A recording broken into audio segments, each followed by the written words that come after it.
believe in the ripple effect.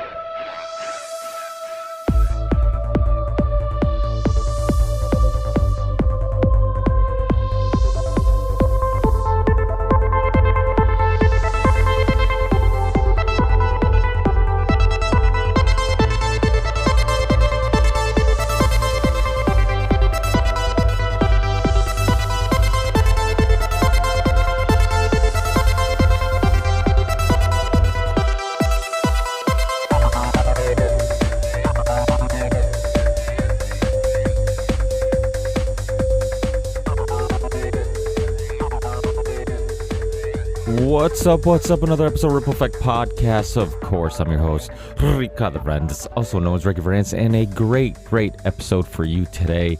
Today's actually episode 499. I am one episode away from 500. Where is the time gone? It's crazy. I started the show in 2013 with my dear friend Dave.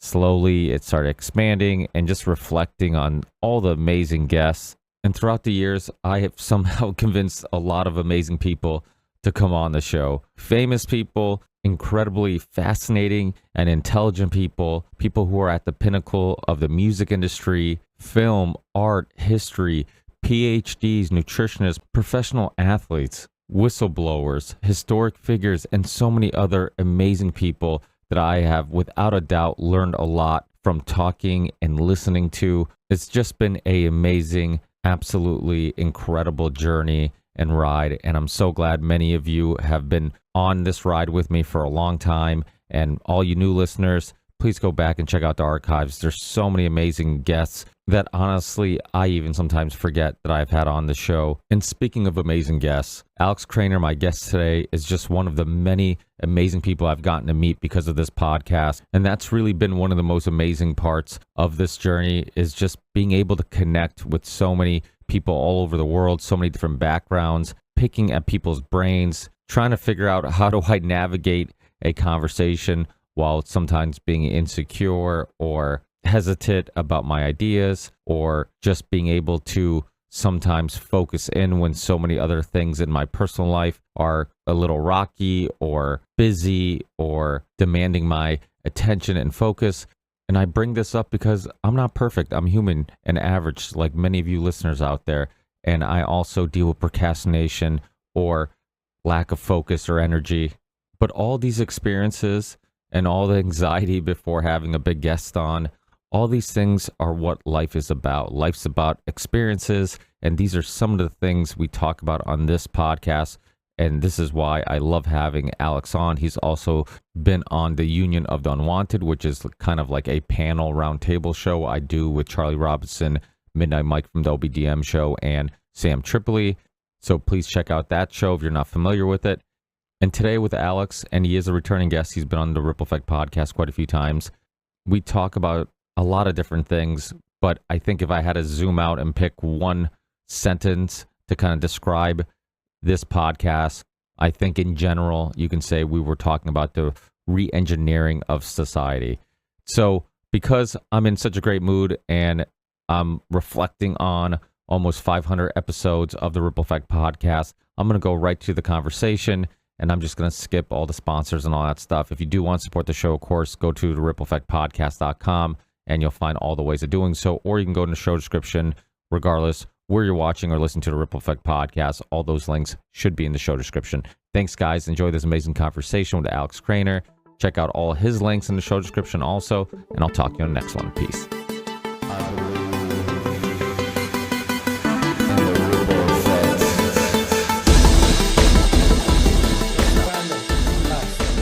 How are you, my friend? I'm doing incredibly well, and you?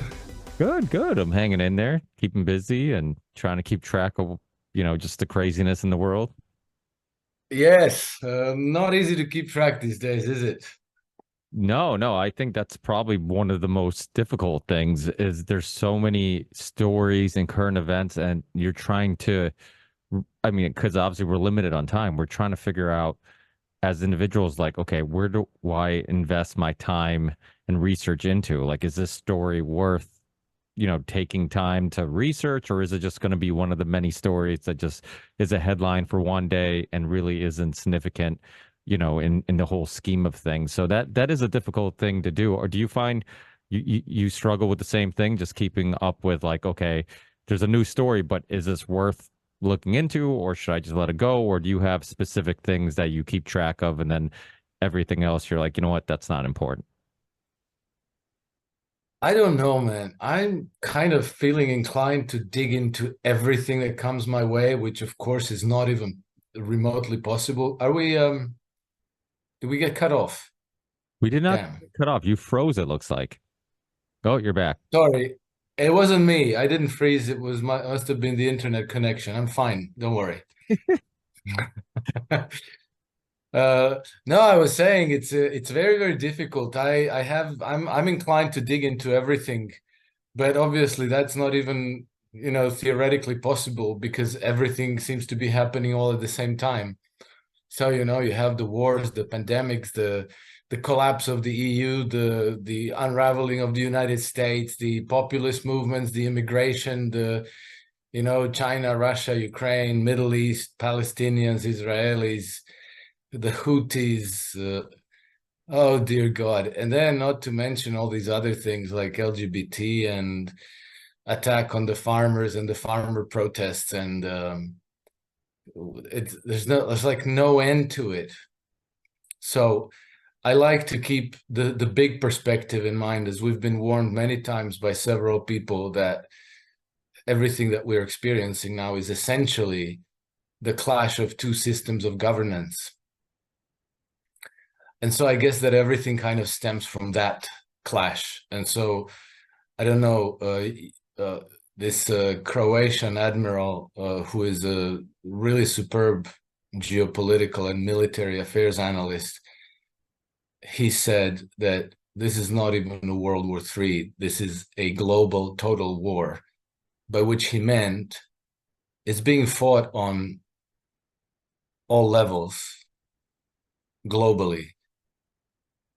So, geopolitical, military engagements, psychological war, propaganda war, cultural wars, everything all at the same time. And this is what it is. And then he also said that it's the clash between Christ and Antichrist. And he said that the West is the Antichrist. So I suppose we're in the belly of the beast. I'd love your take on something, because it's something that I have pondered with a few times, and I've had some people agree, some people disagree with me. But I think some of the hatred, or the demonization of Russia in general, I think is specifically because they are one of the few countries that seem, European countries that are pushing back on this anti-religious, anti-spirituality, anti-family, anti all these things that, I guess for lack of a better word, like you can kind of group as more conservative values. And it seems like they're pushing back more than, like Portugal, my country, which, I every time I go to my parents' house and they have the Portuguese channel on, there's some like transgender musician singing some crappy song, and I'm like, what is going on in Portugal? But it seems like a lot of Western Europe, they're kind of going down the same road that America's going down, and there's some pushback from Russia. Like they're more religious, more Christian, more values, oriented and founded on those things. And it seems like they're trying to hold on to that.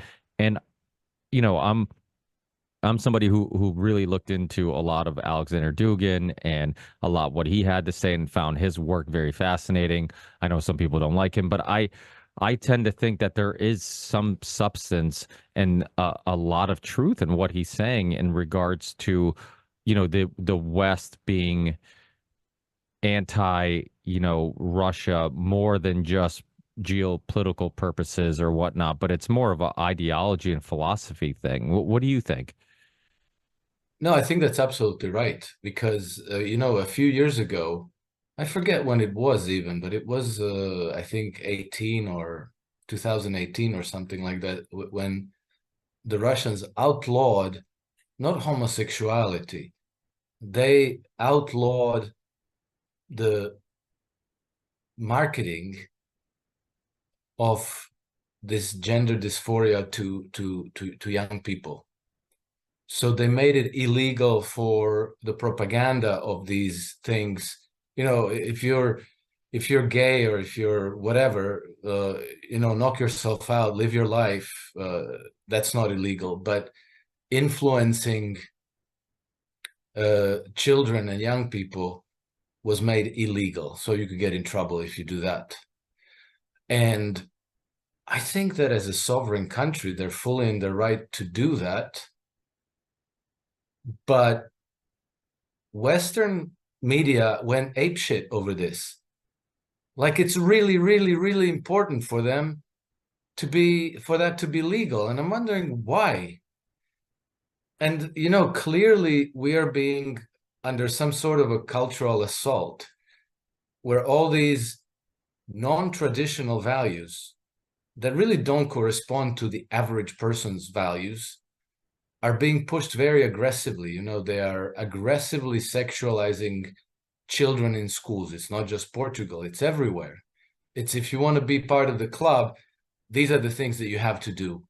And, you know, I have a friend in Serbia, and one of the conditions that Serbia had to fulfill in order for them to even begin the accession talks for joining the European Union is they had to allow gay pride parades in Serbia.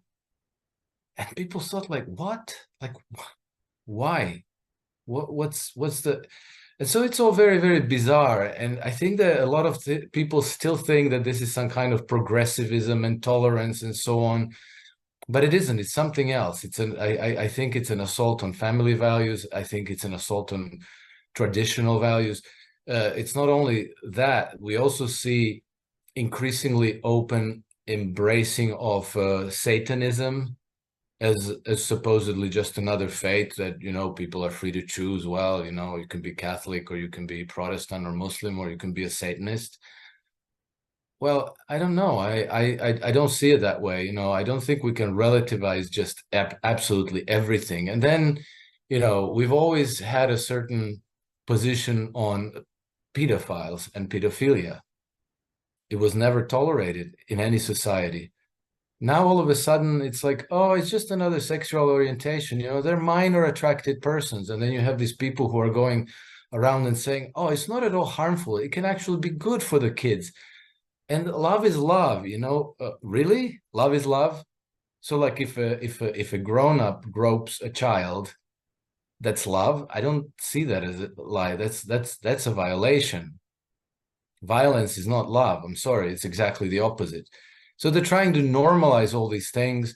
You see the songs that are winning Eurovision. You see St. Patrick's Parade in Ireland suddenly becoming an LGBT parade where, you know, men dress as women and do raunchy, explicit stuff for everybody to see. It's not normal. Somebody's funding all this. Somebody's doing this deliberately. So I think it's a process of undermining the traditional values with the view of demoralizing the people, of breaking apart the family structure, and ultimately re-engineering the society. And remember, they're saying we have to build back better, right? And we have a great reset. And then, among other things about this great reset, as Klaus Schwab says, we have to change what it means to be human, right? They're saying we need to change what it means to be human. I don't know why we need to change that, but apparently we do. And then just today, I came on Twitter, on X, sorry, I came across this video of some dude. I don't remember his name. I don't think he deserves his name to be remembered. But he's talking about how young people, Generation X or Generation whatever he said, like they have to come out courageously and let go of all the preconceived notions, of all the values, of everything they ever thought about anything before, and come out courageously, completely as a blank slate, open to everything and anything. So like wipe all the values, convictions, faith, religion, everything, raise it to the ground, and then I guess build something on top of nothing. It doesn't work that way. We come hardwired with certain values. And so that's not going to work out, but somebody's pushing it, and they're pushing it deliberately. It's not just people randomly woke up one day and decided to be progressive and tolerant. That's not what it is. And so, the conflict between Russia and the West, and not just Russia, but, you have Belarus, you have many conservative and populist movements across Europe. You have China, Iran, the Middle East, who are absolutely not going for any of this. And so it's creating a conflict that, the West has gotten used to just riding roughshod over everything and imposing their will and using blackmail, sanctions, assassinations, coups, military force to force their values and their systems and their ways on everybody else. And so now there's a pushback. And the strongest pushback is coming from Russia, because Russia happens to be one of the few nations in this world that can actually defend themselves militarily. And so when they say no, they say like, make me, and we can't make them. And so then as a reaction, you have this relentless demonization of Russia and propaganda, which is this propaganda itself has become very suspicious, because it's completely unnuanced. It's not like they say bad things about Russia and then maybe some good things as well, because it's a nation of 145 million people. There's got to be something good about it, but no, everything is bad. And I think that any reasonable person looks at that and they say like, yeah, you're brainwashing me. Thank you. No. Yeah, I grew up with a lot of Eastern European friends. I had friends from Estonia, friends from Georgia, friends from I dated girls from from those countries, from Ukraine, Russia.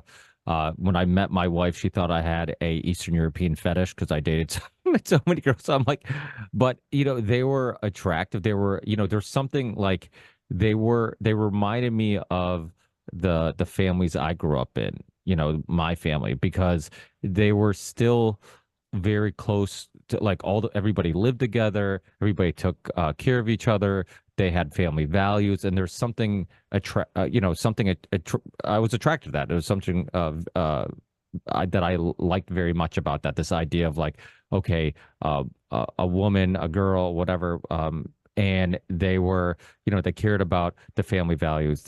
Being a mother was something that they embraced and loved and looked forward to, like these type of things, and I think we're hardwired, in many cases to look at those things for many reasons. When you're starting a family, you want somebody who's like, okay, if shit hits the fan, if something happens to me, is this somebody I trust with my children? Is this somebody that would be a good partner in raising my children? And that's why I think there's like some statistic I remember reading a while ago about guys rating like the best women in bed that they've had in their lives, and like in the who is the best, and it's never their wives, because the best person in bed is usually some crazy bitch that you're like, I'll hang out with you, but I ain't marrying this lady. And I think we're like hardwired to know, like, okay, yeah, she's fun, but I'm not going to start a family with this crazy girl.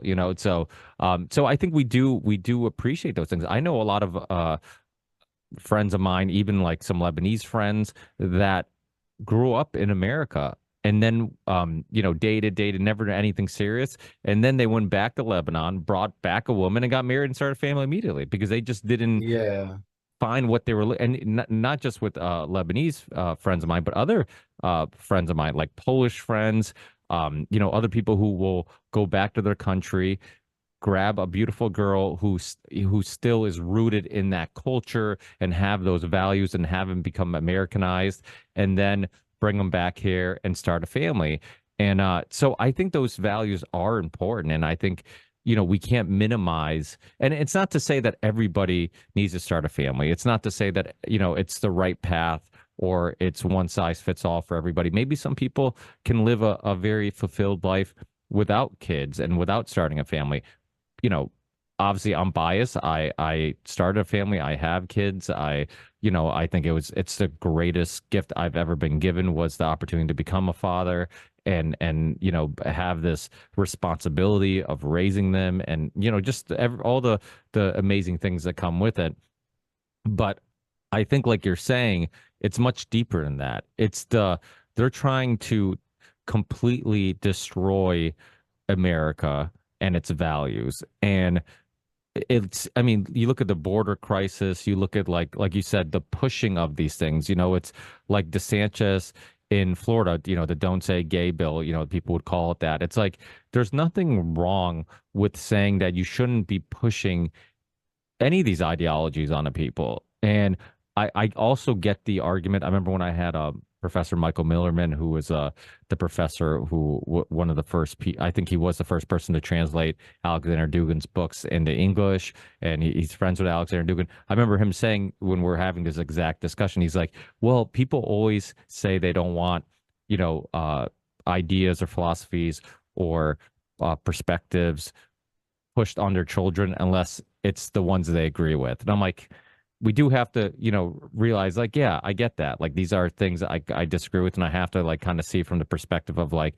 okay, well, is it just because I don't agree with, this teacher? And if a teacher was pushing their opinions onto my child, but they're parallel with mine, would I be okay with it?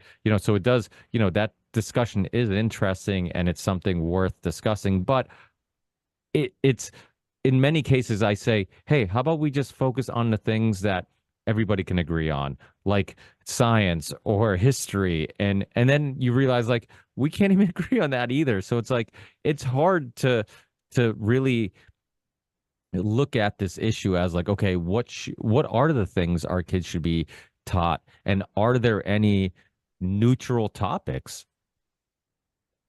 Well, I don't know if it's really, really hard. I think it's not that hard. It's just that, people go and question things that don't really need to be questioned. And I'm not saying that they should be taboo. I'm just saying, there are certain core values that give us certain stability, predictability in life, and social support for a family within a community. And so now if you say like, oh yeah, but you're only teaching things that you yourself agree with, as if you have to excuse yourself for believing in something, and then if any other belief is being brainwashed into your children, that you have to agree with that because maybe it's just as good as your beliefs. And that's not really the case, and we don't need to accept it. Whatever. My children, when they grow up, they're gonna they're going to develop their own ideas. But while we're a family within a certain community, then it's my prerogative to teach them what I believe is right. Okay, they will accept or reject it themselves. They don't need to be brainwashed by some complete stranger who gets the curriculum from some Ministry of Education, who gets it from Klaus Schwab, who gets it from the City of London or Wall Street, because they have a view of turning us into these obedient termite workers for their corporations. But on the account of traditional values and people finding women from their own countries to bring them back and start families, so I have this funny anecdote. A good friend of mine who is Serbian, and we went to university together in Switzerland. And so, he's lived in the West many years and so forth. He married a Serbian woman as his second wife. And his wife is a very, very attractive. She used to be a fashion model. This very attractive young woman who is also a PhD psychologist and who has a successful career. She has guest appearances on TV, and she's frequently interviewed and publishes stuff and so forth. So a very worldly, educated, successful, attractive woman. But she is also a very traditional wife and mother. And so when I visited with them a couple of years ago at their summer house, she it was too funny because I forgot about all this. She would be making breakfast, lunch, and dinner. She would not allow me to even, like to even pick up my plate and bring it to the kitchen to put into the dishwasher. She's like, no, no, no, no, no, you sit down. And so he and I would spend the evenings drinking wine and chit-chatting while she was bringing food to the table and then taking away plates, putting the children to sleep, and my kids included. I had my kids were toddlers at the time, massive pain in the ass, right? Because they're always wanting, she would like take care of absolutely everything. We were completely at ease. And, then when everything was done, like 10 p.m., then she would come and sit down with us and pour herself a glass and light a cigarette and have a little chit chat at the end of the evening with us. But up until that point, she was just doing everything. And it wasn't because he was telling her, hey, wife, you have to serve us. It was just part of her culture. And she would absolutely not allow us to touch even anything. The kids were taken care of. I thought, like, oh, well, you're taking care of my kids as well. Maybe I need to help. No, no, no, no, no. You just sit there. You're a guest.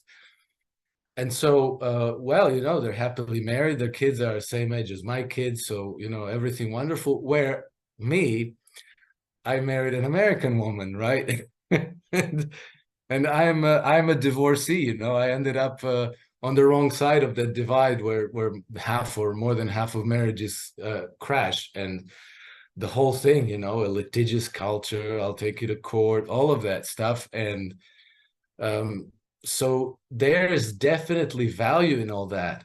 And, this Serbian woman, she never gave me the impression that she was being oppressed. She never gave me the impression that she was unhappy with her lot in life, It wasn't anything like that. It's just a part of the culture, where men do certain things and women do certain other things. And, we don't expect women to go police the streets, fight wars, work in coal mines or work as crew on shipping on fishing trawlers. And also you don't, in those cultures, you don't expect a man to iron shirts and vacuum the floor around the house. And it's not controversial. It's not a problem. I think it starts to become a problem when you go to these women and you tell them, oh, you're being oppressed. Look, your husband, he's having a career. He goes around on business trips and travels and makes all this money, and you're just sitting at home doing nothing. You should have a career and so forth. So again, like I think it's like a cultural indoctrination, same as with LGBT and the gender dysphoria. And again, I believe that it's being aimed at destroying the family structure, and they'd be very, very successful with that because, maybe more than half of all marriages today end in divorce. And so you have people living alone, and you have many people dying alone. And, I live in Monaco, and I discovered at some point that, Monaco is a place where there's a lot of privileged people because people come to, majority of people who live in Monaco, probably 80 or 90% came here from somewhere. And because it's expensive to live here, it's usually people who maybe made a couple of $1 million or have successful businesses. And then they decide they want to live on the Mediterranean coast where it's sunny and you pay no taxes and all this. But, they grow old, and they grow old alone without a community of their, of their own. They basically uprooted themselves to come and live here. And, once the whole business part of life, the job, the work is over, you retire, they end up living alone in their houses, watching TV. And I promise you, what happened to me once is one of my neighbors came to knock on my door, like a lady in her 80s. And she came to knock on our door for no reason other than she wanted to come in for a coffee and sit down with us and have a chat. She invited herself. And we were a bit frazzled. We were like, what's going on? What does she want? She was so unbearably alone in her apartment that she just one day got up and knocked on our door uh, to spend some time with somebody. We're social people. We're social animals. We need closeness of others. So, whatever values uh, glue our communities and our families together should be cultivated rather than questioning them from all sides and then ended up with this atomized world where people end up being completely lonely and completely alone and estranged and living with 10 cats and end up dying alone without anybody even knowing. It happens that sometimes people sit dead in their house for a week or 10 days before somebody discovers that they died, and then they cart them out. And this is real. This happens. I think in Japan there's actually a name for it. I forget what it is, but it's apparently very it's epidemic. It's very large percentage of people end up in that situation. Of course, it doesn't make news. You kind of realize it when you talk to social workers, when you talk to people and neighbors, people who know people.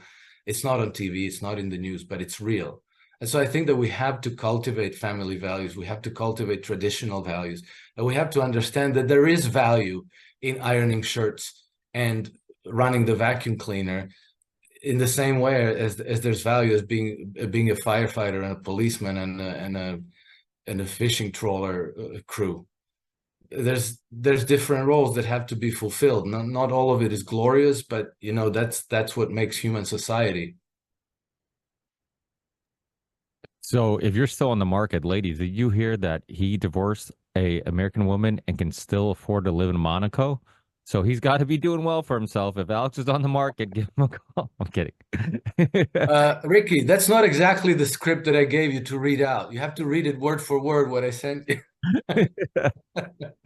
No, that's very kind of you, but yeah.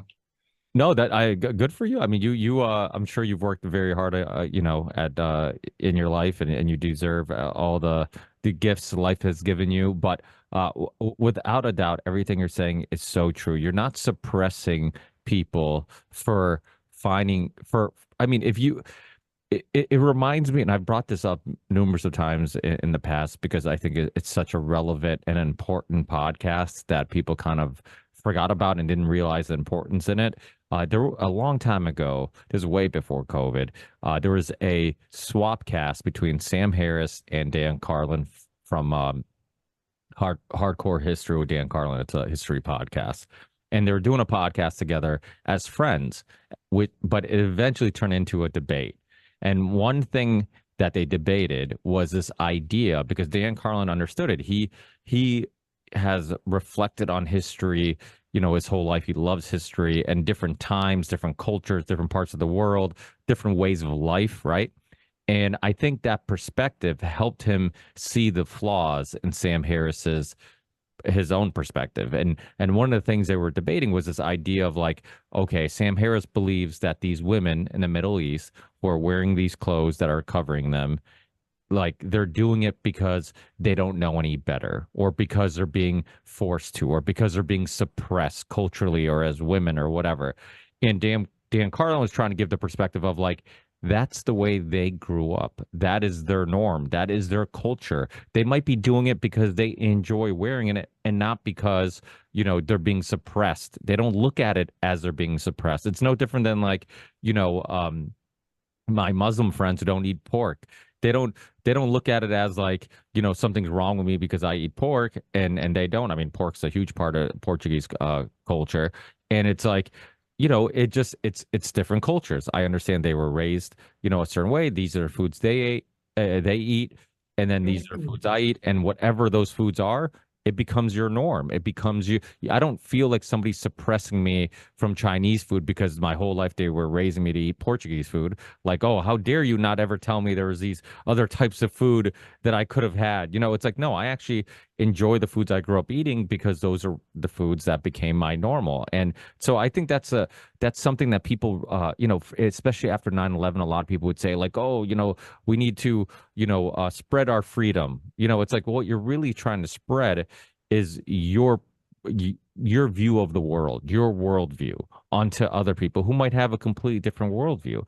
And that's dangerous because everybody does have a different worldview. And what is right or what is wrong does slightly, I mean, obviously we have some, I think, general agreement on certain things, but you get to certain countries and then different cultures and they have different morals, or not morals, but different um maybe different things that they take more serious than others. Certain cultures look at a woman as like this is a sacred thing, right? And then you come to America, a woman is, like on TikTok, just showing off every piece of their body, and on OnlyFans, and we celebrate it because they're expressing their sexuality or whatever it may be. It's like it's completely different. So those things do change from culture to culture, and it's like I grew up being Portuguese. Because I'm Portuguese, I typically will end up in, many of us Portuguese will end up in the construction field. Italians, same thing, concrete work, whatever. My Lebanese friends end up all owning, like convenience stores or smoke shops. Like, it's not like they're being forced to do that. It's been a part of their culture. So if a woman is in a culture where, historically their nurturing is is valued and is a important part of our survival, because while we go get food or wood or whatever to start a fire, like they are taking care and feeding and taking care of our the children. Like that's a important thing. Now to devalue it, like we should be celebrating the importance of their job. Like to me, this idea like becoming a mother is almost getting in the way of like your true happiness or your ability to pursue other careers. It's like no job you get in your life will ever be more important than being a parent. And if Yeah. really, really good at that other job, you make millions of dollars, or you will go up that corporate ladder and you're killing it and you're this go-getter, but you suck at being a parent. Well, guess what? You just sucked at the most important job. And you're really good and you put all your focus into a very less fulfilling, less important job. And I think that's the trend that they're trying to force us into, where we almost look at parenting as like, give the kid to the state, get a, like a kid is almost like a pet. Like, oh, I like the idea of having a dog, but I don't want to, walk it and do all this stuff. And, or I like the idea of having kids, but oh, I gotta take them to sports and I gotta like teach them stuff. I gotta take time out of like making money and pursuing my career and my happiness for their happiness. Like, wow, this is a lot of work. Like, no, we should celebrate that. And not just that, we should sacrifice. My own personal, my family, but I shouldn't say mine. It's my parents' business, but well, I help run it. We have a little family construction company. I've told my parents over and over again, it needs to stay small, where I can manage being a parent and be as present as possible in my kid's life. And the second it doesn't, I will find a way with less money, a job that consumes less of my time and energy, so I can be more, focused and more present in my kid's life. Because I don't care if I raise them in $100,000 house or $1 million house. Like I just want to be there, and I want to be as present as possible, and I want to be an influence in their lives. Like you said, when they're basically trying to re-engineer society, and I know that TV, media, YouTube, music, fashion, content creators, everybody is fighting for my children's mind and worldview and perspective and trying to mold them in certain ways. Like if I'm not influencing them, I know plenty of other things are more than happy to jump in front of me and influence them for me. And that's the scary thing. And that's why parenting is so important, to diminish the importance of that and act like you're suppressing women if you want to be a mother and not pursue a career. I think is the most ridiculous thing ever. Yeah, absolutely. I agree with everything you said, Ricky. And another thing that I can share as somebody who lives in Monaco here, Monaco is absolutely chock full of millionaires. There's like the normalest thing is you walk out on the street and you see 10 Ferraris and 10 Rolls Royces and Bugattis and whatever you want. I can tell you that Once upon a time, I drove around in a Porsche in Monaco. Um, when you get a fancy new toy, there's a certain pleasure in it, but it's kind of like the novelty, and it wears out. It wears off. It's after a while, it's not a novelty anymore, and then you're ready for the next thrill. And then you realize you're chasing after the wrong thing. And I guarantee you, when people wrap up their lives and they find themselves close to death, I don't think that anybody regrets not having spent enough time chasing a career, not having spent enough time sitting in the office or running to meetings or making presentations or traveling to visit clients. I think people regret broken relationships, particularly with their children. And money and career is something you can always chase after in its due time, in its due course. But time you don't share with your children, you can never get it back. And your children absolutely long for time with their parents. They long for the attention. And, it means a world to them if you go out and play with them, toss frisbee, kick the ball around. They absolutely love that. They demand it. They yearn for it. And they don't care if you're raising them in $100,000 house or $1 million house. They really don't care. What they care is the interaction they have with you. They care about being loved. They care about being heard and respected. And they, every time they learn something new, their first reflex is like, mom, dad, look at this. And they keep asking you to look at that because they want to show you, they want your attention. And this, I think, is far and away the best investment of time and energy that any of us as a parent can do. And once they're their own men and women, once they have their own lives, well, then you can allocate your time to other things as well. But at that time, when they need you, there's nothing better you can do with your life. And another thing that you said about raising children and depriving yourself of the opportunity to chase your career goals and money and all of these things, ultimately, I think that what's happening in the Western culture is that there's a frontal assault on inhibitions, because a lot of ways that we relate to society is by inhibiting certain impulses. And this is not just depriving ourselves of indulgences that might be fun to pursue. It's actually the way we are wired. Of all the animals on Earth and all the primates, human brain has the most neurons that are explicitly there wired for inhibition, to inhibit behavior, right? There are predatory impulses, there are acquisitive, avaricious impulses in us, and the way we regulate them is by inhibiting them in ordinary circumstances. So, you're not going to go try to seduce your neighbor's wife, even though you might like to. And you're not going to take somebody's Ferrari, even though you might like to, because, you have to obey the natural law. And the natural law is a very simple thing. It says, act in honor and do no harm. And so when something you might like to do would be dishonorable in certain circumstances and might cause harm, then you yourself inhibit your own behavior. And there's nothing wrong with that. This is not something that should be regarded as you compromising your liberty. And also those girls that post stuff on TikTok and fans only. I mean, in a way, I feel very sorry for them, because they've been convinced that inhibiting their own behavior is somehow limiting their liberties, like the society is oppressing them. So they should be free to do what they want.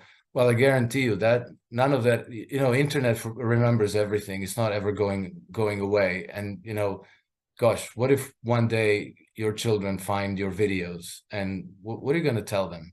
Is that okay? Did you act in honor? Did you disgrace your parents and your grandparents and then also disgrace your children by doing that? I think, all of these, traditional values exist for a reason. They've been set firm for reasons. We have standards, we have norms, we have mores, and it's very dangerous to blow them all up because somebody thinks it's like it's limiting our liberties. Yeah, I mean, I myself have I've gotten there's been plenty of times in my life, especially since COVID and financially just the US being a disaster, everything being super expensive, and then just hearing about, other people who are financially doing so well, they're going on these like luxurious vacations and buying these new vehicles, and I'm just like, there's times where I self-reflect and I self-doubt, like, okay, am I making the right life choice? Where I'm like, okay, maybe we could be a little bit financially more stable, maybe we could be in financially better place, but the sacrifice would mean like I wouldn't be able to coach my daughter and my son in soccer and my son in basketball, and I wouldn't be able to be, at every practice and every game and pick them up from school and drop them off and have those conversations with them right when I pick them up and see how their day went, or be able to tell them to have a great day at school and just, and just have these little card chats that are so important. It just, we all have those doubts, right? We all make life decisions, and there's going to be times where you're going to second guess the decision you made. But I think, more often than not, I am very, happy with the fact that, like, you know what, like when it's all said and done, when they reflect on their lives, every memory is going to have dad around, and it's going to be dad's going to be in the picture. And to, Yeah. and to me, nothing is more important than that. I mean, when you were talking about that, it reminds me of Jim Brewer. I don't know if you listened to the podcast when Jim Brewer was on. He was on SNL. He's a stand-up comedian, hilarious guy, but he was talking about moving to Florida, and everybody has all these cars and all this money, and this guy's like showing him this huge garage with all these cars. He's like, oh, this is my Ferrari, one of one, and this is the really rare Bugatti, and this is the Aston Martin and all this stuff. And then they're talking, they're small talk, and then all of a sudden he opens up and he's like, yeah, I don't have a good relationship with my daughter, and all this stuff. And so he was first bragging, right, like, for all these luxury things, and then the real story gets unraveled, where it's like, oh, okay, there was a sacrifice for all these things, and it was a relationship with your daughter. And Jim Brewer's like, oh, that sucks. He's like, well, at least you got all these cars, and it's like, There you go. that's how There you go. that's how silly Yeah. the lifestyle is. And I mean, do you think, the is it because there is the argument to be made that like this isn't just caused by some elites that are just trying to disintegrate America and really values and spiritual, but it could also be like our Puritan ancestors, which is the idea like it's always about work, and we kind of, so many people come to America as foreigners. I was born in Portugal, my parents came here. Like I said, a lot of my foreigner friends, I see it being a reoccurring theme where like they leave a place where they're happy, they're satisfied, but they think there's like something greater in America. And what I mean by that, like, is they really are in the pursuit of more financial wealth, and they think that's going to bring them happiness. And then they come to America and they get so caught up in the American lifestyle of like buying a newer car, buying a bigger house, and then you're a slave to that debt. You have no freedom. You have all the stresses of working a lot to kind of keep up with your bills. And then next thing you know, you came to a country to in the pursuit of happiness, and you're more stressed, And you're honestly almost self-medicating with these material things because it's the only thing that brings you happiness, and it's a temporary happiness. So it's this vicious cycle of constantly buying new things to temporarily make you happy. And then when you look back at life, you're like, you know what? I was happy back where I came from with none of these things, and I might have been even better off. And I mean, do you think that some of it's just already deep rooted in that American dream, and that's almost the cause of some of this? Yes, absolutely. You're really onto something there, Ricky. Namely, there's actually even an empirical study of this.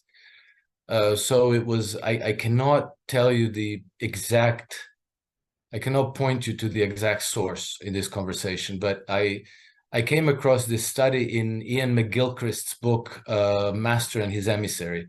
It's a very brilliant, very important book. And so he talks about this study that was conducted over several generations of Hispanic immigrants into the United States. And they actually over several generations measured their self-reported happiness levels, okay? And so they would always, the first generation of people were reporting that they're very happy in life. And the reason, well, the thing that actually changed was when they came, they would form communities with other Hispanic people. So Mexicans, I think this was like New Mexico or Arizona or something. And so they would form local communities with other immigrants from Mexico. And they had like a tight-knit social network there. The second generation, they would go to American schools and they formed their life around other values and other ideals. And then the second generation would report very substantially lower happiness levels. And then by the third generation, their happiness level was at the average of the United States, which is low, okay? So the pursuit of happiness is a failed project. Most people are not happy. The levels of happiness that people report are very low. I can't give you the exact figure, but nowhere else in the world are people being prescribed as many antidepressants as in the United States, and then UK and Western Europe following right alongside that. And that's exactly the reason, because the system is corrosive to family and community, and people lose their bearings with meaningful stuff, and they go off into pursuit of success and wealth and bling bling and all these things, and they lose themselves, and they end up unhappy, and they end up having to take antidepressants to get through the day. But this is exactly what you were describing, except that's your impressions, but there's actually empirical evidence that that's exactly correct what you said. Yeah, I remember seeing this study. I think it was like 70 grand or 60 grand. Like once you get to a certain salary, your happiness levels don't go up at all. And Yeah, yeah. and I don't even think that your happiness levels go up like up to that salary level. I actually think it just relieves you of some stress. If anybody's ever been behind on bills or struggling to get by, it ruins every aspect of your life. Like you have this burden on you. You're stressing like, how am I going to pay these bills? All these things are adding up. And once you can relieve yourself of that, then it's like, ah, I feel better. So I think that's what it is most of the time. It's like this relief of stress. But the crazy part is a lot of it is we're doing it to ourselves because this idea that like the average household needs everybody to have a car, the average household needs everybody to have an iPhone, everybody needs, like, we just have a lot of stuff and it's hard to keep up with like what we think the average household should have. Like everybody should have a pair of Jordans, everybody should have a pair, it's like so back in like Portugal, my dad, I remember my dad being a kid, my dad saying that he was one of 12. I'm like, how can you be one? I'm like, how can your family afford that? And I remember the house that he was raised in because when we go back to Portugal, we would go there And literally it was just a farm, had no like running water, no nothing. And they're just like, we're popping out farm workers. He's like, every child was another free labor, and so a child would actually uh give something back of value to the family instead of only taking value from the family. So instead of it being a expense, you're actually giving some value back. And so I'm like, oh, that makes sense, and really back then, even without these material things, like there was also no stress. Like there wasn't like this burden of like, oh, I have to get this paper in by this time, or my boss is saying I got to stay late every day or work on weekends or whatever. Like there's not all of that. You get up when the sun comes up. You go to bed when naturally you feel like going to bed. You do things that are natural, like the physical labor. I think we were designed for physical labor. That's how we survived all these years. Yes. We're not designed for all the mental stress. Like physical stress is good for you. You work out, your body adapts, and it's like, hey, okay, let me make these muscles stronger because of this, workout you're doing. Let me, and your body is at its happiest and at its best when you're active and moving. Now, mental stress, on the other hand, only negativity comes out of it. Nothing good comes out of it, and it ages you. It can kill you. I mean, stress is one of the worst things for health. So maybe we need to. Maybe the progressives are right. Maybe we do have to redesign things and rethink things. But there's certain things that I think have, but maybe not rethink things in their image. What I mean by that is like maybe look back before the digital age and live more like them. Yeah, I don't disagree with what you said. I would just say that there are certain kinds of mental stress that can be good. And I can tell you this, I spend a lot of time writing, and I wrote 3 books and I published them. And I always say that writing a book is the best, most awesome gift that you could ever give to yourself.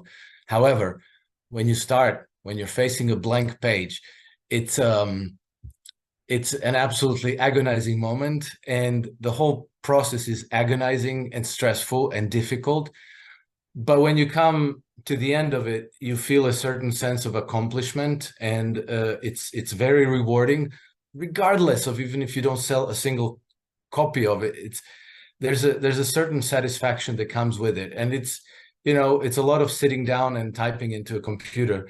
So that's the kind of mental stress that I would always advise people, because it's in a way, it's creating something. And I think that this is because even if you have a physical job that is meaningless, like if somebody forces you to take a pile of rocks and move them from one location to the other location for no reason, it's absolutely unbearable. This is in prisons, this is used for punishment, and in labor camps, like when they want to punish people, they force them to exert themselves in meaningless pursuits, and it drives people mad. And then they tell them, okay, now put the rocks back where they were before. And you know this is almost unbearable. But as it turns out, a very large percentage of people who are employed today in legitimate jobs actually feel that their jobs are completely meaningless, and is driving them mad. And David Graeber wrote the book a few years ago called Bullshit Jobs, and I highly recommend it. It turns out that something like, I don't know, they ran the polls, I think, in the United States and some other countries, but I remember, I think that in Holland, something on the order of like 35% of all people polled thought that their jobs were absolutely meaningless and make no difference at all. And people report, Yeah, I was just showing. yeah, there you go. Yeah. People report very high levels of stress in being forced to do such jobs. So I think that I know even of studies where the depression is treated by giving people physical things to do. manual labor, carpentry, things like this. But I think it's not necessarily the physicality of the labor. It's just the process of creating something. Hey, we'll teach you how to build a chair or a piece of furniture, and then you'll do that. And then people get a certain sense of accomplishment and a reward, and what they're doing has a meaning and a purpose. And I think that you can get the same whether you're writing poetry or books or symphonies or sculpting marble. I think that the trick is to find meaning in what you do and a purpose. And then, I spend a lot of time sitting down, but then I really feel very deep need to go outside for a walk, for a workout. I go swimming twice a week. I go for a workout another 2 or 3 times a week. I need that. You're right. The body needs to feel itself. You need the physical exertion. But I think that what determines whether we're happy and fulfilled or not is whether what we do has a meaning and a purpose. I think that's the main thing. I completely agree with you. I think that's one of the issues with American society is that instead of seeing that somebody enjoys something and saying, "Hey, pursue that," we give everybody the same cookie cutter journey to happiness. It's like, "Hey, just become a lawyer, be a doctor, or uh, you know, um, go to school for this, for business or whatever, whatever, or become a CPA." It's always like these very safe and good paying jobs. And we never say like, well, what do you love? What do you enjoy? What's your passion? Like you said, if I have a kid who hates basketball or hates soccer, then PE in school will be his worst, the class he hates the most. He hates sports, he hates PE. He's like, whatever. And it's work to them. And then you get a kid who's athletic and PE is the highlight of the day, right? So it's like we should notice that and expand on that. And like you said, even writing, like you're right in regards to stresses. I guess the only thing I would change in what I said previously is like you're right. Like the stresses of something you enjoy, right? Because if you love something, if you are obsessed with something, if it's your art, if it's your work, if it's your creation, something that requires imagination and creativity, which is all things we enjoy, the work is always worth it, right? Yes. And we enjoy, it's like the artist who's trying to write, perfect a song, right? They have a song, they can't figure out, maybe what the chorus is or what the exact drum beat should be or tempo or whatever, and you're driving yourself crazy doing it.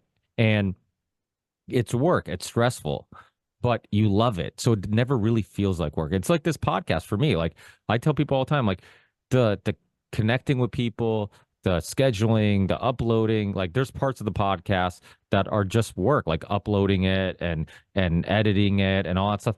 But because I love doing it so much, it never once feels like work. It doesn't matter, you know, even if I have a headache of a podcast where it's like, oh, dude, the audio's all banged up. I'm gonna have to go in and edit this and that. I'm so obsessed with like just putting out the content and putting out the conversations. And I'm so obsessed with the fulfillment of like I'm contributing something to the universe. I'm putting out hopefully a conversation that people can connect with, that people can take something from. I think wisdom is one of those things that has also been the importance of wisdom has been lost, right? Like I forget, I think it was Craig Ferguson who had like a little clip that was in a documentary I watched years ago. I actually didn't even know of the clip, but somebody who did a good documentary, I think it was Owned, and so I forget what the name of the documentary was, but he had this clip of Craig Ferguson going on this rant about like when he was growing up, we used to idolize the older generations. Like, oh, let's sit down and talk to them. Let's extract some wisdom. Let's hear their stories, and it's like that saying, a smart person learns from their mistakes, a smarter person learns from other people's mistakes, right? Like, I don't have to experience it to learn from the experience. I can hear Yeah. your experience and take something from it. I don't have to, firsthand experience it.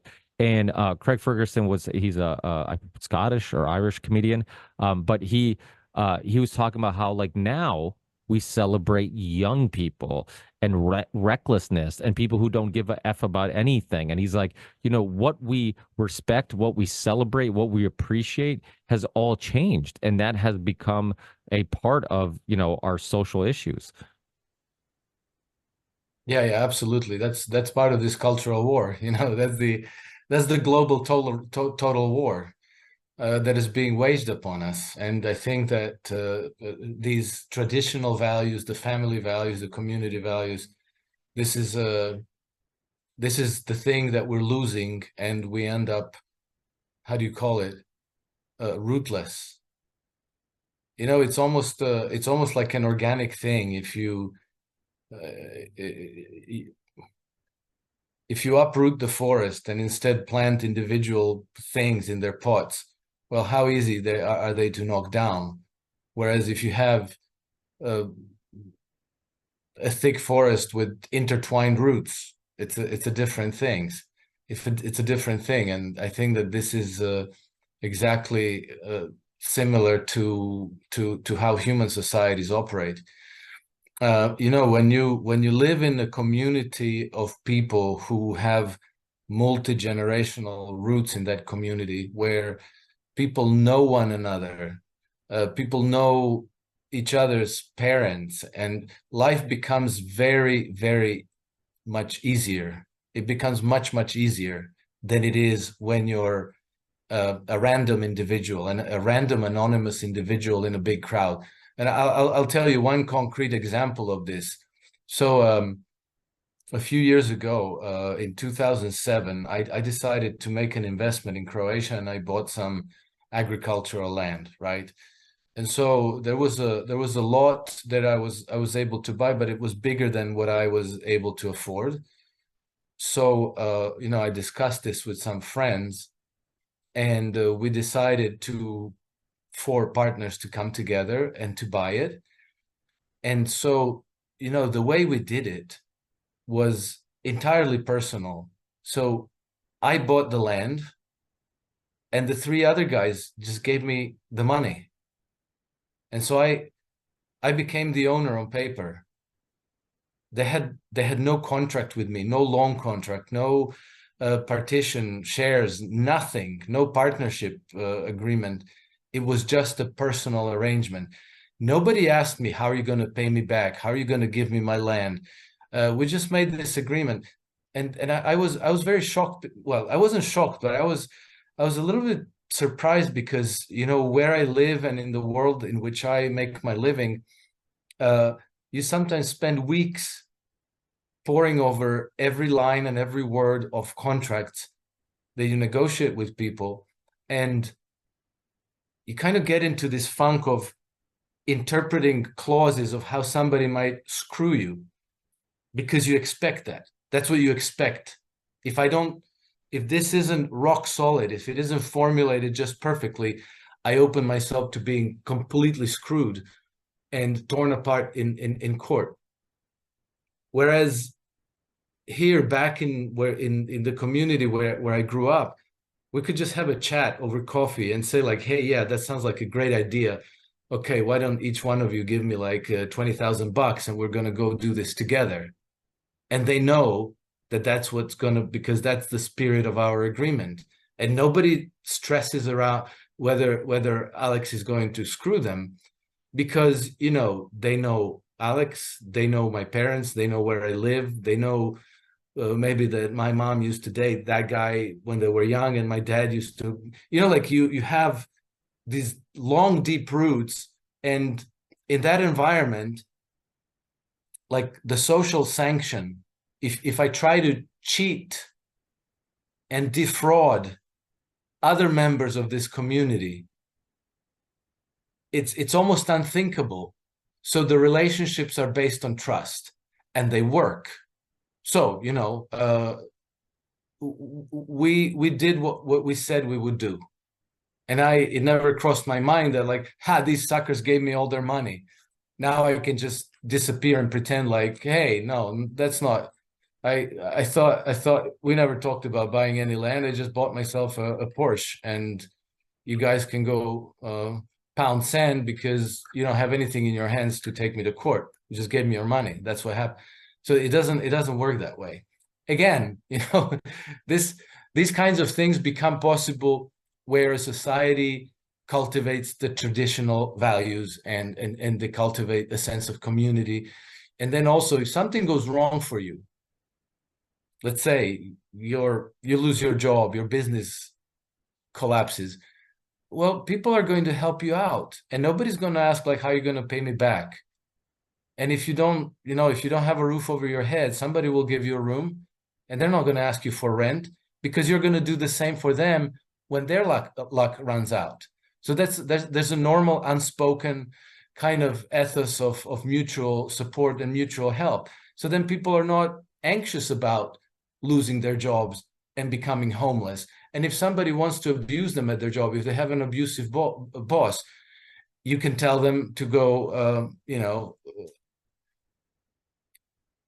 pound sand themselves, and you don't have to take abuse and humiliation.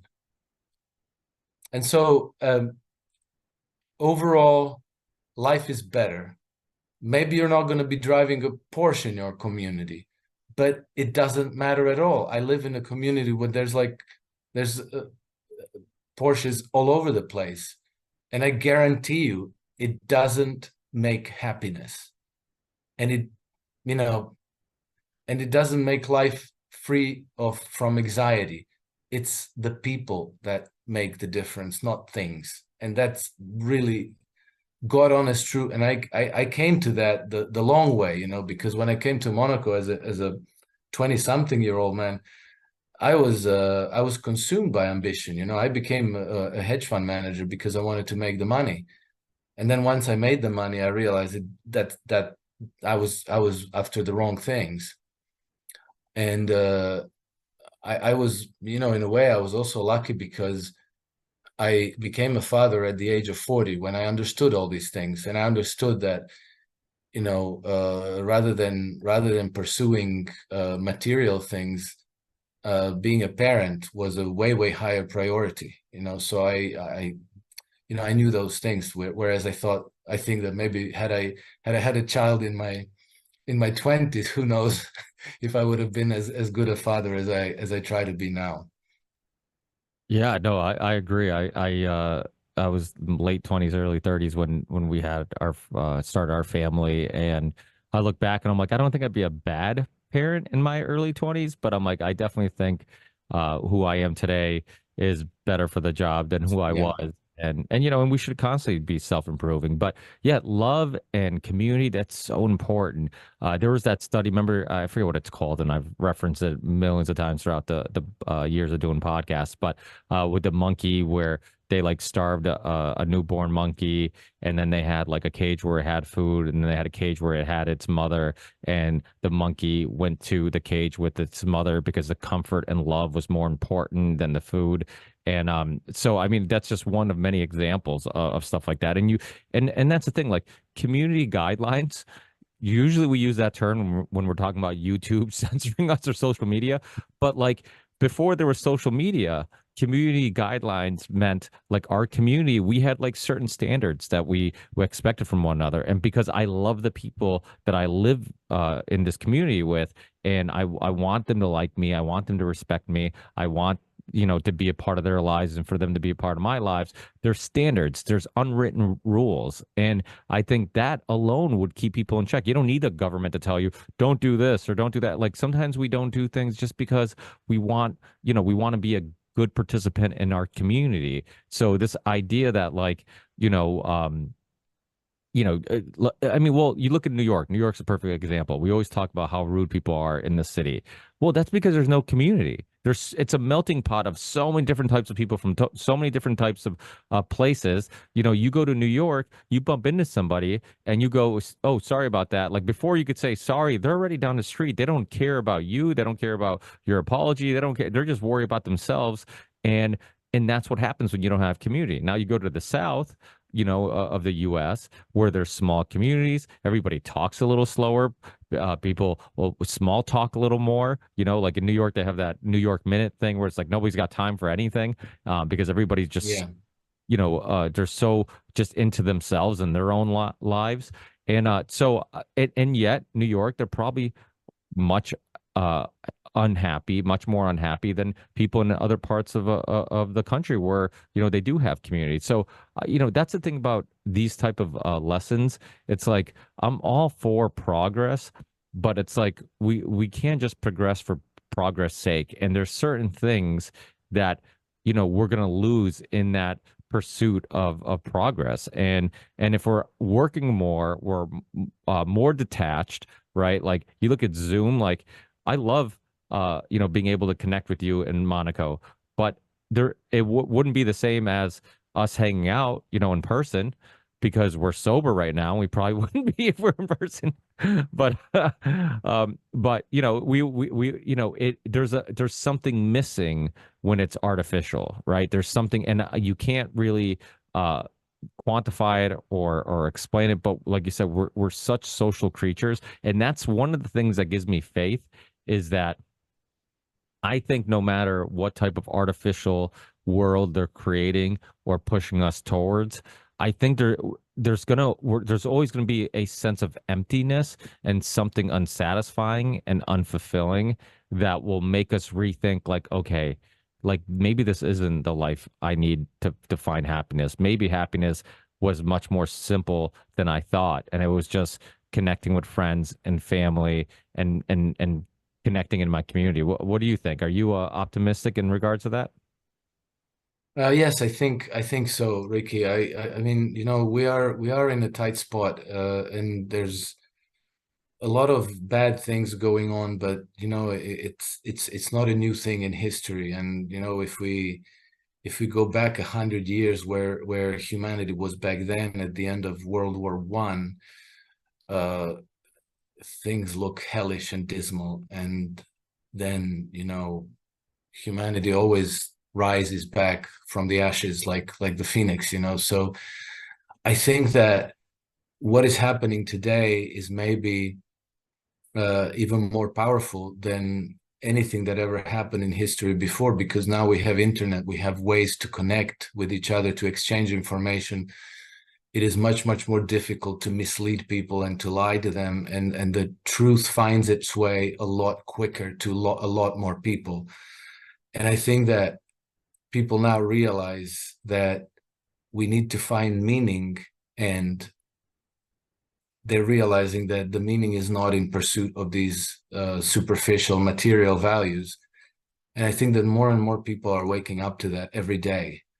So, I hate to use their verbiage, but we are going to have to build back better, but we're going to have to do it, on the basis of our true values and our, what it, the true humanity, what it is. That's going to define what we're going to build, the world we're going to build in the future. I think that the only way we can fail at that, if we don't try, or if we fall for misdirection, because as things are coming apart, the ruling establishment is doing their best to direct us towards wars against foreign enemies. They want to, people have real grievances. People are angry about what's going on, and they're trying to persuade us that our biggest problems are Russia and China and the Muslims and the Iranians and whoever. And they're trying to orchestrate foreign wars. You see that in Europe, the governments in Finland and the media in Finland and Sweden, in Poland, in Germany, in England, they're banging the drums of war louder and louder. They're talking about conscription because we have to go and fight the Russians. Or, in the United States, people are foaming at the mouth about the Chinese threat. The Chinese are coming. But this approach has been used by the oligarchies throughout the ages, from the Roman Empire on. whenever the social pressures came to a boiling point in Rome, the oligarchs would yell barbarians at the gate. The barbarians are coming down to sack Rome and to rape your wives and kill your children and to enslave you. And so, to the extent that people believe this, they would go and join the legions and go fight to kill these barbarians before they come and destroy our lives. And then you end up, sacrificing a whole lot of people who represent a threat to you if you're an oligarch. And, you start again from the blank slate. And this is what we're experiencing again, except that this time around, I think we're not quite so gullible as generations before, because with the internet, with the social media, those narratives get checked really fast. And some people swallow them, but other people say like, no, wait a minute. I mean, is it really China's fault that we have lead in our water? Is it China's fault that the infrastructure is falling to bits? Is it China's fault that we are, losing a war in Ukraine and losing a war in the Middle East? You can't blame everything on China. You can't blame everything on Russia. So obviously something else is going on, and maybe we need to keep a laser focus on the enemy that's real and that's at home. So, I think we're in a good place, but we're going to have to keep focused. We're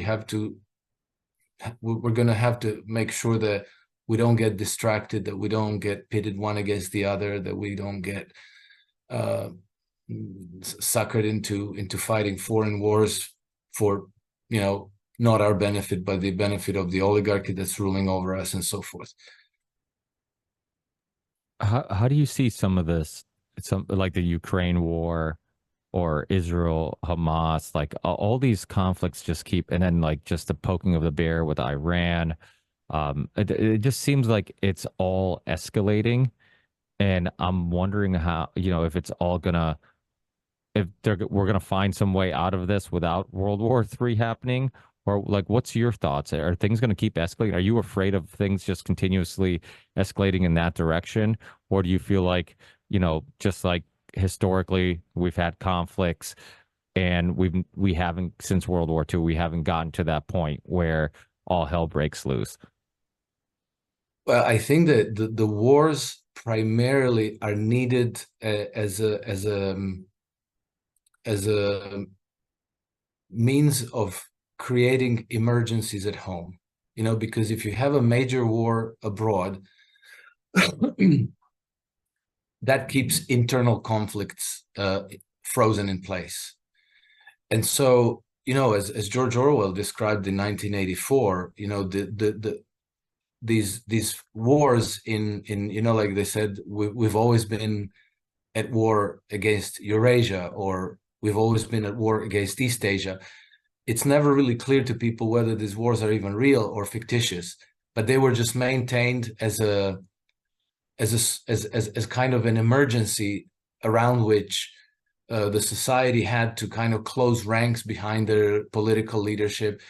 You can destroy political opposition, you can destroy dissenters, you can implement a draconian regime of censorship, assault against free speech. So I think that nobody in the West is actually naive enough to think that they can defeat militarily Russia or China, or that it even makes sense for any reason to want to defeat them. Why would you? What are we going to do? Are you going to go conquer them and then police the Chinese and Russian population and run a colony there? It's very unrealistic. So, there's obviously a different reason why they're escalating and trying to land us into those wars. And I think that the reason is because the real war is on us. War creates the smokescreen behind which you can get away with all kinds of everything. You can cancel elections, you can imprison your political opposition, like what they're doing to Trump. If we were in a major war against China, well, they could deal with Trump with a lot less finesse. And the Trump supporters, already now they're saying that Trump supporters are practically domestic MAGA terrorists. Joe Biden used the term MAGA terrorist. Now, this is very dangerous. And so, in peacetime, there are certain rules and laws that they have to abide by, that limit their maneuvering space. But if there was a major emergency of like a war against all-out war against China or Russia, then you can do away with all those limitations, and you could really. James Madison said that if tyranny and oppression ever come to this land, it's going to come in the guise of fighting a foreign enemy. So that's why they need foreign enemies. That's why they need foreign wars, not because anybody dreams that they can defeat China or Russia. So I think this is the real danger. And what actually kind of scares me about this is that when this gets going, there's no telling where it will go.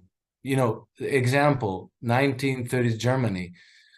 I think that in 1930 there was maybe a couple of hundred brown shirts among their ranks. By 1933, when Hitler came to power, the ranks swelled to 2 million. Okay. And then these are the people who go and brutalize opposition and intimidate judges and newspaper editors and governors and parliament representatives. And then you get this dystopian totalitarianism. And what we see now in the same process happened in Ukraine.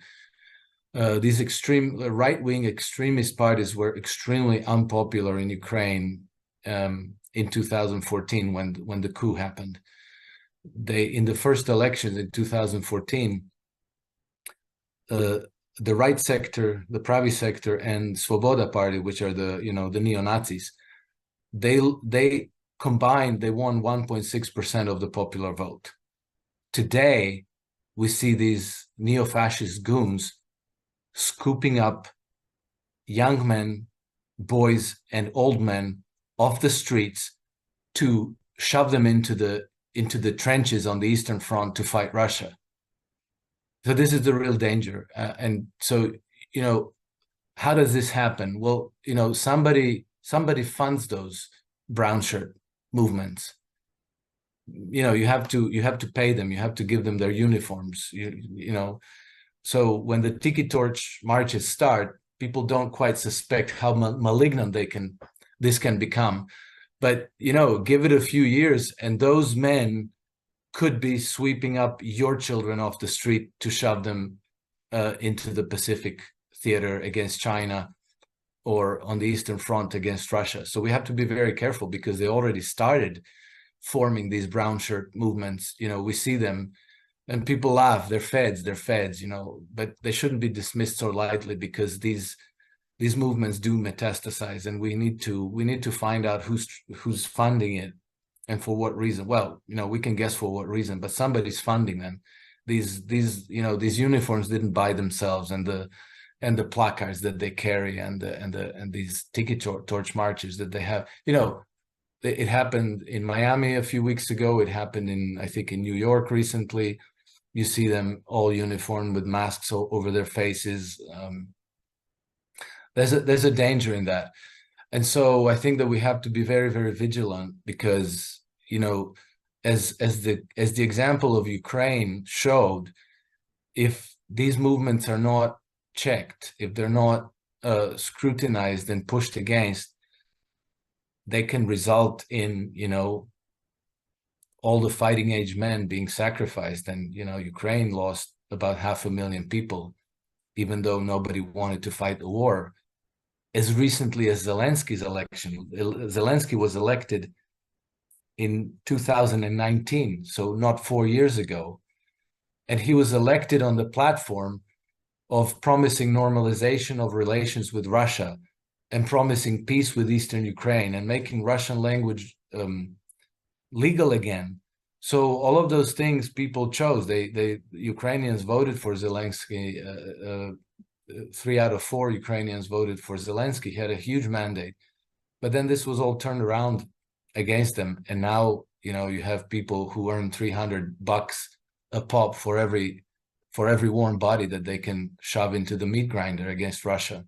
So this happened to Germany, this happened to Ukraine, this can happen in the West, because I think that this is ultimately what the oligarchy in the West is going to try to do to preserve their, system of governance.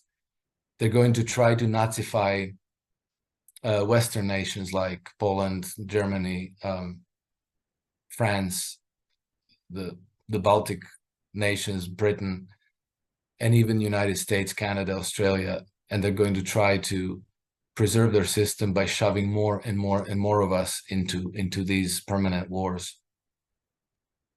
Yeah, I think they've used false flags in the past for similar situations where it brings the country together. So then your focus Yeah, gets off the target and you focus on some other enemy.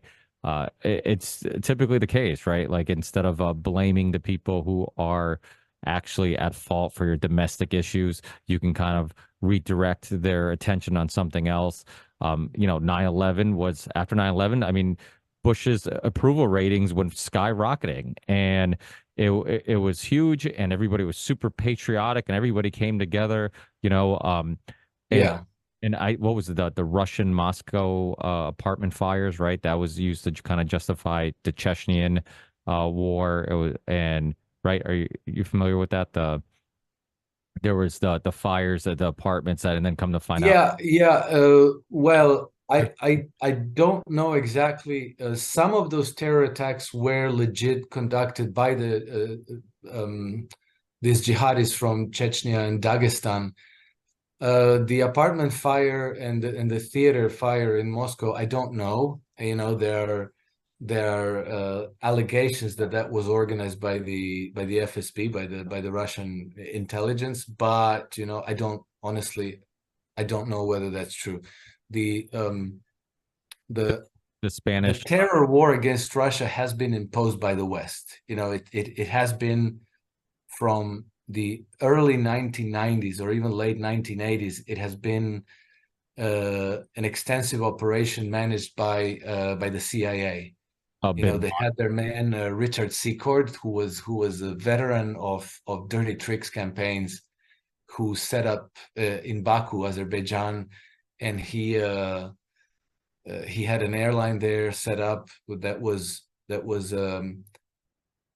transporting jihadis from Afghanistan and other parts into Chechnya and Dagestan. And his recruitment officer in Afghanistan was Osama bin Laden. So there was already an extensive network that was specifically targeting Russia. So I don't know whether, at that point, Russians needed a self-inflicted false flag operation to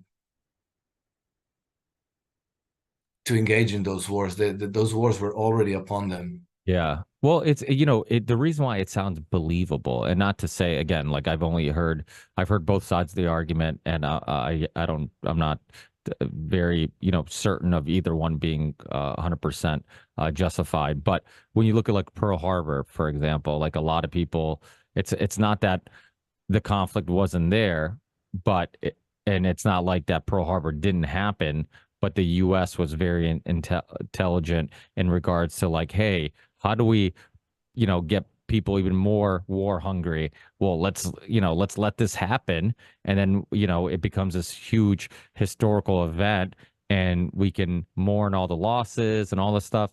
And then, only after reflecting on Pearl Harbor, a lot of historians now are coming to the belief that they let it happen. They had intel that it was going to happen, but they knew it would be a great weapon to justify more war intervention. And then when you look at like Israel and Hamas, right, that was kind of one of the arguments that were made with Israel. It's like, okay, Hamas is a terrorist group. They do bad things, but Israel, it is kind of weird that you had no intel on this, and you seem to be completely in the dark in all this. There's something kind of fishy about that. And because there's been so many historical, examples of countries saying, hey, we need a big event, we need something to justify, this Yes. military interaction, it kind of seems believable.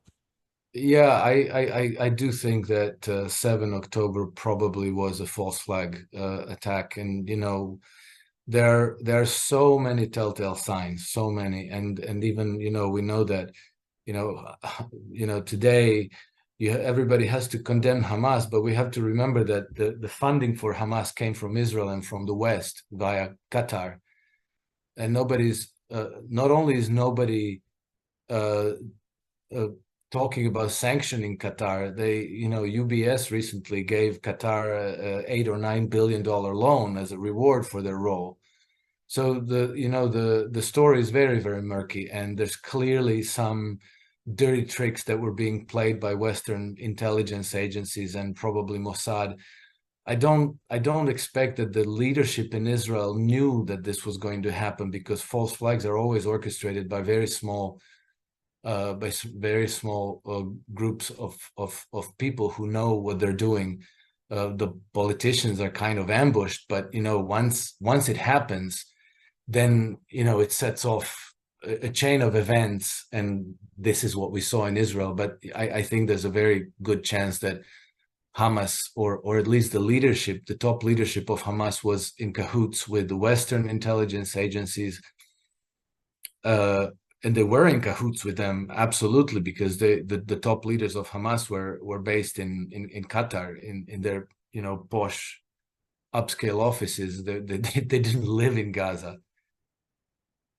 Yeah, without doubt. And you, another thing you mentioned before, and I forgot to remind people that when you were talking about some of the terrorist attacks being funded by the West, the terrorist attacks in Russia.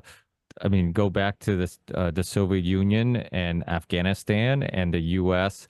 Giving money to bin Laden, and it just seems like, it's like that saying, history doesn't always repeat, but it always rhymes. It's always something not exactly the same, but the same thing, similar things seem to happen over and over again historically. And it almost seems like every world conflict, to my knowledge, like if you dig deep into it, like nothing is organic happening. Like everything is all influenced by this, or there's this other agenda behind the scenes, or this or that. And it's like it's never what it's sold to be, right? Yeah. Exactly. And I think that this has been the case for centuries, and particularly it's been the British Empire's way of managing the world, of just pitting groups and nations against one another. And when they go to war, then you're providing them loans, you're selling them weapons, and it's great for the business at home, except that it's really dismal and hellish everywhere else. Yeah, without a doubt. I mean, you look at the fall of the Ottoman Empire. There's a great documentary I keep referencing because I remember watching it a long time ago, called Promises and Betrayals, about the fall of the Ottoman Empire and just the French and the British, and how they were promising everybody land and all this stuff, and they were just backstabbing everybody.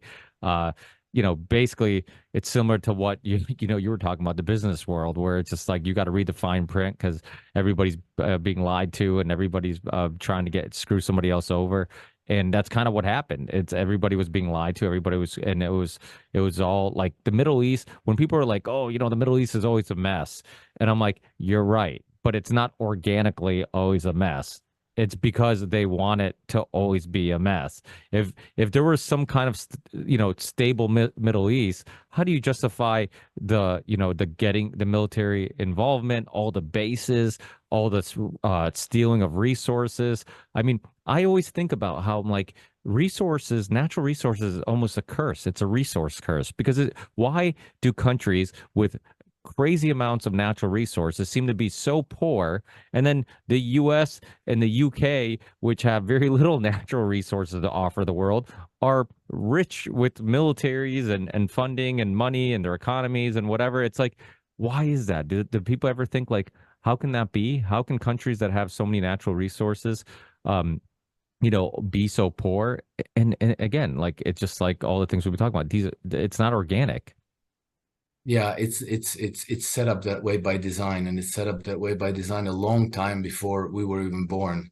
It's just simply a system of governance. This is what we're talking about the whole time. It's a clash between two systems of governance, and one system is this Western colonial imperialistic system of governance, which deliberately keeps resource-rich nations poor because they don't want these ex you know resource export nations to use up their resources domestically to develop their own economies. So if they're too poor to burn up their oil and use up their coal and iron and other resources, well, then they sell it to us for cheap. Like Niger used to sell uranium to France for $1 or $2 a kilo. Well, while the market price was on the open markets, it was going for between $100 and $200 a kilo. Well, if Niger had their own nuclear power plants and nuclear processing facilities, they might be earning those $100 or $200, or they might be exporting electricities to other countries around Africa and elsewhere. And then they would be earning those $100 to $200 a kilo at home and develop their own economies.